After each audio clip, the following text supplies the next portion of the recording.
சொந்தங்களே, எப்படித்தான் இந்த மனசு சில பெற்றோர்களுக்கு வருதோ எனக்குண்டா தெரியல. ஏன் இப்படி சொல்றேன்டா, இன்றைக்கு போலீஸ் ஒரு வீட்டை சுற்றி வளைச்சி அந்த வீட்டுள்ளுக்கு புகுந்து சோதனை செய்கிறாங்க. ஏன் இந்த சோதனை செய்கிறாங்கண்டா, அந்த வீட்டுள்ளுக்கு போகும்போது ஒரு இளம் பெண் ஒருத்தவங்க பார்க்கறதுக்கு ஒரு அழகான லட்சணமான ஒரு அழகான இளம் பெண் ஒருத்தவங்க இப்படி தலையை கீழே போட்ட மாதிரிக்கு வெக்கத்தில் இருக்கிறாங்க. அந்த வீட்டுள்ளுக்கு ஹோலில் அந்த ஹோலையும் கடந்து போலீஸ் துணிஞ்சு உள்ளுக்கு போறாங்க. என்னண்டு இப்படி போலீஸ் இப்படி போகல பார்க்கும்போது எங்களுக்கு ஒரு மாதிரி தோணுது. ஏன் அவங்க அப்படி போறாங்கண்டா, அது உள்ளுக்கு வீட்டுள்ளுக்கு போய் அந்த வீடு நல்ல ஒரு அழகான ஒரு வீடா இருக்கு, ஆடம்பரமான வீடு மாதிரி இருக்கு. இந்த வீட்டுள்ளுக்கு அந்த இளம் பெண்ணையும் கடந்து போறாங்க. அந்த வீட்டுள்ளுக்கு இருக்கிற மலசல கூடம் உள்ளுக்கு போறாங்க. எல்லார வீட்டையும் மலசல கூடத்துல என்ன இருக்கு, ஒரு வாஷ்ரூம், யூரின் போகலாம், 2 பாத்ரூம் போகலாம், குளிக்கக்கூடிய வசதிகள் இருக்கும். ஆனா இவங்களோட வீட்டுள்ளுக்கு இருக்கிற மலசல கூடத்துல கசிப்பு சாராயம் கொஞ்சம் நஞ்சம் இல்லை, விரலா அப்படியே இருக்கு. இந்த விஷயத்துக்காக தான் போலீஸ் மீறி உள்ளுக்கு போய் கசிப்பு சாராயத்தை கையும் களவும் பிடிச்சிருக்கிறாங்க. அந்த வீட்டில் இருக்கக்கூடிய இளம் பெண் ஒருத்தவங்க ஒன்றுமே பண்ண முடியாம அப்படியே தலையை கீழே போட்ட மாதிரிக்கு வெக்கத்தில் இருக்கிறாங்க. யோசிச்சு பாருங்க, அந்த பிள்ளைகள், அந்த இளம் பெண், அவங்களால என்ன செய்ய முடியும்? சில பெற்றோர்கள் பிள்ளைகள் எதிர்காலத்தை யோசிக்காம இப்படி பணம் வருதுன்றதுக்காக கசிப்பு சாராயத்தை எல்லாம் விற்கிறாங்க. சமுதாயத்தை சீரழிக்கக்கூடிய வகையில. சொந்தங்களே, ரொம்ப ரொம்ப பாவம். இந்த சம்பவம் எங்க நடந்தது, இதுக்கு பின்னுக்கு இருக்கிற இவங்களோட பின்னணி என்ன, சகல விஷயத்தையும் இவங்க எப்படி சிக்கப்பட்டிருக்கிறாங்க, சகல விஷயத்தையும் நான் உங்களுக்கு சொல்றேன் சொந்தங்களே.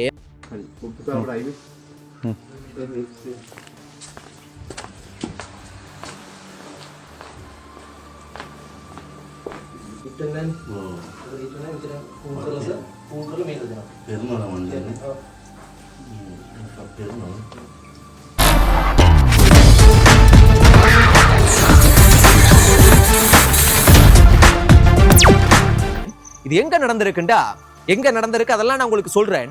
ஆனா நீங்க யோசிச்சு பாருங்க, கூடுதலா இந்த கசிப்பு சாராயம் மட்டுமில்ல, போதைப் பொருள் விற்கிறவங்க, போதைப் பொருள் பாவிக்கிறவங்க, இதெல்லாம் கூடுதலா யார் கூடுதலா இதுல ஈடுபடுவாங்க?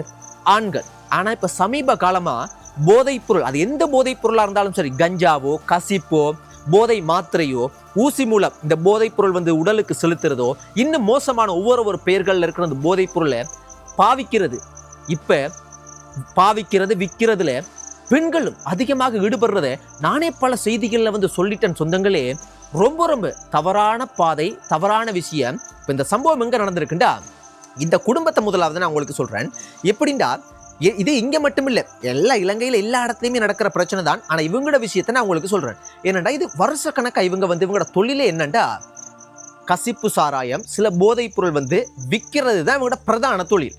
அப்ப இவங்க ஒரு வழியா அங்க இருக்கக்கூடிய சில சமூக ஆர்வலர்கள், சில ஆட்கள் ரகசியமா போலீஸுக்கு சொல்லி இதை ஒழிக்கணும் அப்படின்ட்டு இவங்களால நிறைய குடும்பங்கள் சீரழியுது இப்படின்ற காரணத்தினால சொன்னா பிடிப்பாங்க. இவங்களை எப்படியாவது போலீஸ் பிடிச்சிருவாங்களாம். பிடிச்சா காலையில பிடிச்சு கொண்டு போனா மதியமே திரும்பி வந்துருவாங்களாம். மதியம் பிடிச்சு கொண்டு போனா மாலை நேரமே வந்துருவாங்களாம். இதையும் கடந்து பெரிய அழுத்தத்தின் காரணமா பிடிச்சா 14 நாள், 1 மாசத்துல வெளியே வந்துருவாங்களாம். ஆனா இப்படி செஞ்சு மக்களும் சில சமூக ஆர்வலர்களும் இந்த குடும்பத்தை விட்டுட்டாங்க. இதை திருத்தவே இல்லை, ஏன்னா போலீஸ் எங்களோட பக்கபலம் இல்லதானே அப்படின்னு விட்டுட்டாங்க. ஆனா இப்ப அனுரவினுடைய அரசாங்கத்துல, அனுரவை நான் தூக்கி பிடிக்கல, நடக்கிற உண்மையை சொல்றேன். அனுரவினுடைய அரசாங்கத்துல போலீஸ் இது சம்பந்தப்பட்ட அதிகாரிகள் எல்லாம் கடுமையாக வேலை செய்ய வேண்டிய கட்டத்துல இருக்கிறாங்க. இல்லைன்னா அவங்களுக்கு காப்பு. அதனால இந்த தடவை இந்த விஷயத்தை தடுத்து நிறுத்தணும். பல இடங்கள்ல நடக்கிற விஷயங்களை பார்த்து அந்த இடத்துல, அதாவது சம்பவம் எங்க நடந்திருக்குன்னு நான் உங்களுக்கு கடைசியா சொல்றேன். அந்த இடத்துல போலீஸுக்கு ரகசிய தகவல் கொடுத்து அழுத்தம் கொடுத்து போலீஸ் என்ன செஞ்சிருக்காங்கடா, வேற வழி இல்லாம கைது பண்ணி ஆகணும்னு ஸ்கெட்ச் போட்டு சரியான இன்ஃபர்மேஷன், ரகசிய தகவல் கிடைச்சி அந்த வீட்டை சுற்றி வளைச்சிட்டாங்க. தப்பி போக முடியாத அளவுக்கு சுற்றி வளைச்சி வீட்டுள்ளுக்கு போறாங்க. பார்க்கறதுக்கு ஒரு அழகான வீடா இருக்கு. இந்த வீட்டுள்ளுக்கு கசிப்பு சாராயம் விற்கிறதுக்கோ போதைப் பொருள் வச்சிருக்கிறதுக்கோ எந்த ஒரு அறிகுறியும் இருக்காது. பார்க்க பெர்ஃபெக்டா இருக்குது. உள்ளுக்கு போறாங்க, அத்துமீறி போறாங்க. ஹோல்ல, அந்த வீட்டுள்ளுக்கு இருக்கிற ஹோல்ல ஒரு அழகான இளம் பெண் ஒருத்தவங்க, இளம் யுவதி ஒருத்தவங்க, ஒரு அழகான வெள்ளை தங்கச்சி உண்டு, தலையில கையை வச்ச மாதிரி வெக்கத்துல கீழே தலையை குனிஞ்சு கொண்டிருக்காங்க. ஏன்? அவங்களுக்கு விஷயம் விளங்கிருச்சு. அதையும் மீறி உள்ளுக்கு போனா மலசல கூட உள்ளுக்கு பிரல் பிரலா கசிப்பு சாராயம் காய்ச்சின அப்படியே பிரல் பிரலா இருக்குது. 1 லிட்டர் 2 லிட்டர் இல்ல, பல்லாயிரக்கணக்கான லிட்டர். இப்போ ஒன்றும் பண்ண முடியாது. அதுக்கு பொறுப்பான அந்த வீட்டினுடைய அந்த குடும்பத்தினுடைய பொறுப்பான நபர் கைது செய்யப்படுறே. யோசிச்சு பாருங்க, பெற்றோர்கள், சில பெற்றோர்கள் இப்ப அந்த இளம் பெண் இன்னும் அவங்களோட பிள்ளைகள் இதுக்கு பிறகு சமுதாயத்துல ஏதோ ஒரு அவங்க இப்ப படிக்கிறாங்களா இல்லண்டா இதுவும் பல்கலைக்கழகத்துல படிக்கிறாங்களா ஒர்க் பண்றாங்களா அதெல்லாம் எனக்கு தெரியாது. ஆனா ஏதோ ஒன்று செய்வாங்க தானே. அக்கம் பக்கத்துக்கு தெரியும் போது, பொதுவான இடங்களுக்கு போகும்போது, படிக்க போகும்போது, எதுவும் செய்யும் போது எவ்வளவு வெக்கமா இருக்கு. பிள்ளைகளால் ஒன்றும் பண்ண முடியாது. இது பெற்றோர்கள் செய்கிற தவறால பிள்ளைகளால் என்ன செய்ய முடியும்? அதனால பெற்றோர்களே இதெல்லாம் ரொம்ப பாவம். உங்களோட பிள்ளைகளினுடைய எதிர்காலத்தை நீங்க யோசிக்கணும். இந்த சம்பவம் எங்க நடந்திருக்குண்டா, இலங்கை நாட்டுல அம்பாறை என்று சொல்லப்படக்கூடிய மாவட்டத்துல அலோகல் என்று சொல்லப்படக்கூடிய ஒரு கிராமத்துல அங்க இருக்கிற போலீஸ் தான் இந்த அதிரடியான நடவடிக்கையை செஞ்சிருக்காங்க. சொந்தங்களே, இப்ப யோசிச்சு பாருங்க எவ்வளவு மோசமான விஷயம். நிறைய பெற்றோர்கள், எல்லாரையும் சொல்ல இல்ல, சில பெற்றோர்களை தான் சொல்றேன்னா, பார்க்கறதுக்கு அந்த வீட்டுல அழகான பெண் பிள்ளைகள் இருப்பாங்க. ஆனா பார்க்கறதுக்கு ஒரு அழகான குடும்பம் மாதிரி இருக்கும், ஒரு சந்தேகம் கூட வராது. ஆனா பணத்துக்காக, பணம் வருது அப்படின்ற ஒரு காரணத்துக்காக கசிப்பு சாராயம் விற்பாங்க, போதை மாத்திரை விற்பாங்க, ஐஸ் போதை பொருள் விற்பாங்க, இந்த தூள் விற்பாங்க, இப்படி ஏகப்பட்ட இன்னும் என்னென்னமோ பேர்கள்லாம் இருக்குது, இதெல்லாம் விற்பாங்க. ஆனா அதை பாவிக்கிறவங்களோட வாழ்க்கை எப்படி இருக்கும்? விற்கிற இவங்களோட வாழ்க்கை ஆடம்பரமா இருக்கும். ஆனா பாவிக்கிறவங்களோட வாழ்க்கை வீட்டுல அடிபுடி, சண்டை, விவாகரத்து, கொள்ளை, கொலை, அட்டூழியங்கள், சமுதாய சீரழிவு. அப்ப நீங்க என்ன யோசிக்கிறீங்கன்னா, போதைப்பொருள் விற்கிறவங்களுக்கும் பாவிக்கிறவங்களுக்கும் நான் உங்களுக்கு சொல்றேன்னா, ஆண்களோ பெண்களோ யாராக இருந்தாலும் அது உங்களுக்கு முக்கியமா விற்கிறவங்களுக்கு அதனால அழகான வாழ்க்கை மாதிரி இருக்கும். ஆனா எவ்வளவு பெரிய பாவம் என பாவிக்கிறவங்களுக்கு அது ஒரு சின்ன இன்பமா இருக்கும். ஆனா உங்களோட வாழ்க்கையை சீரழிதா இல்லையா? கடைசியில் இப்ப விற்கிறவங்களை எடுத்துக்கொள்ளுங்க. நீங்க ஜெயில் இப்பெல்லாம் கடும் ஸ்ட்ரிக்ட். 6 வருஷம் 5 வருஷம் 10 வருஷம் கூட சிறை வாழ்க்கையெல்லாம் கிடைக்குது இந்த போதைப் பொருளோட எல்லாம் வந்து சிக்கப்படும் போது. அப்ப முதல் போல 14 நாள், 1 மாசத்துல 3 மாசத்துல எல்லாம் உள்ள போயிட்டு விளையாட்டு காட்டிட்டு உள்ளால காசை கொடுத்துட்டு வெளியே வரலாம். அந்த விளையாட்டுலாம் இப்ப கடுமையா குறைஞ்சிருச்சு. உள்ள போனா கம்பி எண்ணி போட்டு தான் வரணும்.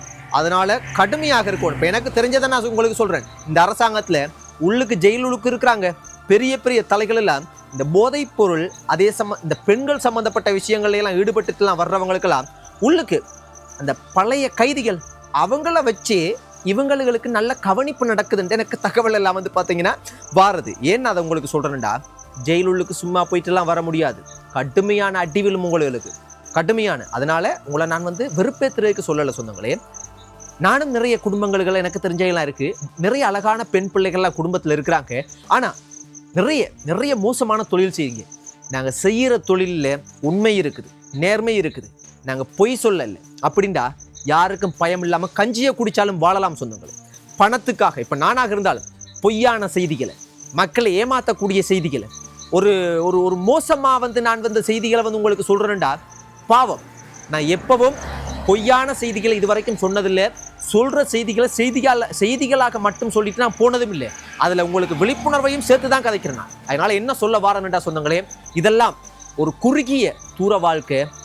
நீங்க நிரந்தரமான நிம்மதியான வாழ்க்கை வாழணும்டா எந்த தொழிலும் செய்யுங்க, உண்மையாகவும் நேர்மையாகவும் செய்யுங்க. போதைப் பொருள் விற்காதீங்க, போதைப் பொருள் பாவிக்காதீங்க. இதனுடைய உண்மையான தாக்கத்தை நீங்க பார்க்கணும்டா. அதுக்காக இப்ப கசிப்பு சாராயம் மட்டும்தான் தவறு அப்படின்னு நான் சொல்ல வரல. நீங்க கேட்கலாம், ஏன்னப்ப அரசாங்கத்தால பார்ல எல்லாம் விற்கிறாங்களே அதெல்லாம் சரியில்லை. அது தவறு தான், இல்லைன்னு சொல்லலை. ஆனா அது கொண்டு ஒரு விதிமுறைகள் இருக்கு. அதுக்குண்டு சில ஒரு கட்டுப்பாடோட வந்து அரசாங்கம் செய்யுது. அது ஆபத்து, இல்லைன்னு சொல்லலை. ஆனா அதை விட இந்த கசிப்பு, கஞ்சா, போதைப் பொருள் இதெல்லாம் பல மடங்கு ஆபத்து. கசிப்பு சாராயத்தை விட இந்த போதைப் பொருள் எல்லாம் இன்னும் கடும் ஆபத்து. ஏன் இப்படி சொல்றேன்டா, இதனுடைய உண்மையான தாக்கம் நீங்க புரிஞ்சு கொள்ளணும்டா சொந்தங்களே. நீங்க இலங்கையில் எந்த மாவட்டத்தில் இருந்தாலும் உங்களோட மாவட்டத்தில் இருக்கக்கூடிய அந்த பொது வைத்தியசாலைக்கு போங்க, அங்க போகலாம், ஒன்றும் பிரச்சனை இல்லை. நீங்க அங்க மனநல பிரிவு ஒன்று இருக்கும், அங்க போங்க. அங்க போனீங்கன்னா சின்ன பிள்ளைகள், ஆண்கள், பெண்கள், இளமாக்கள், வயசு போனவங்க எல்லாம் போதைப் பொருள் பாவிச்சு அவங்களோட வாழ்க்கை எப்படி சீரழிஞ்சு போயிருக்குன்றதை நீங்க பார்க்கலாம்.